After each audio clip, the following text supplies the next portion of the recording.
Finance कंपनीचं कर्ज घेताय, बघा रे, बघा बर्बाद झाली लोक.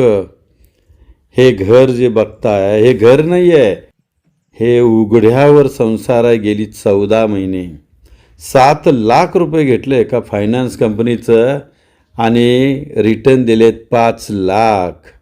अजून शिल्लक आहेत 8.5 लाख. अरे फायनान्सवाल्यानो, तुम्ही धंदा करताय, गोरगरिबांची घरं जाळताय. अरे जरासुद्धा नम्रतेची भाषा नाही, तुमच्याकडे माणुसकी नावाची चीज नाही. असे 14 महिने हे बाहेर राहतात. असो, त्यांनी कर्ज काढलंय, मला पण मान्य आहे. पण तुम्हाला जे कायदे कानून सगळे धाब्यावर बसवता, तुम्ही लोकांची बर्बादी करता. या लोकांना असं रस्त्यावर यायची वेळ आणलेली आहे.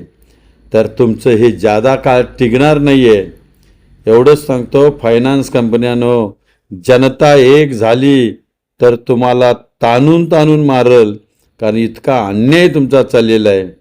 आणि अन्याय करू नका असं मी रोज एक नवीन विषयाकडून सर्व फायनान्स कंपन्यांना विनंती करतोय आणि तुम्ही मान्य कराल ही अपेक्षा.